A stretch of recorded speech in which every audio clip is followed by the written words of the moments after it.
We started originally as a hardware company back in, it was late '09.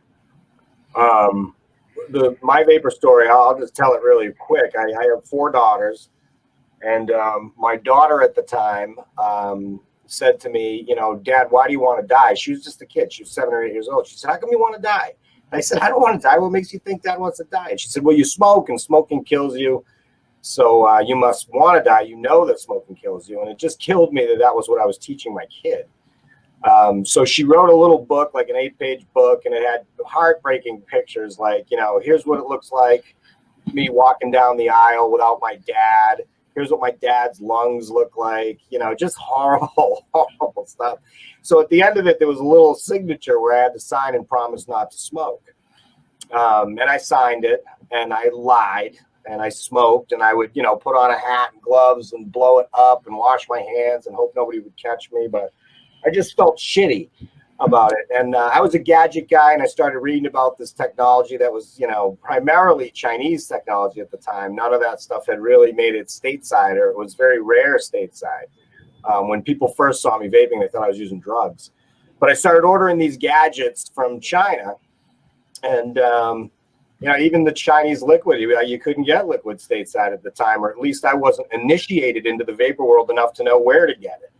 So yeah, I started on, you know, really cheap Chinese liquid, really cheap Chinese gear. But the thing that blew me away about it was literally the first time I puffed it.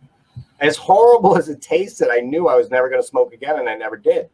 And for a guy that would leave the house at 3 o'clock in the morning for, you know, a pack of cigarettes if I had run out, I was a nicotine junkie. I mean, I still am a nicotine addict, but at least, you know, it doesn't come with the tar and the ash and the 5,000 chemicals, 88 known carcinogens. But yeah, I would go out in the middle of the night to get them, and it just blew my mind that this one puff of this crazy device that I had gotten overseas, it was like that. And I tried everything: Wellbutrin, patches, gums, hypnosis, cold turkey, you know, nothing, absolutely nothing worked. I was committed to smoking. But so after that, I said, oh my God, everybody needs to know about this. Everybody needs to know. My grandmother had died due to complications from a few things, you know, one of them being her tobacco addiction. And I just felt like everybody needed to know it. So I started to, you know, buy the devices, give them to friends. And then, you know, it started to spread, and folks asked me, you know, how do I get them? So I just threw up a quick site. I was, you know, I worked in IT and financial services my whole life. So it wasn't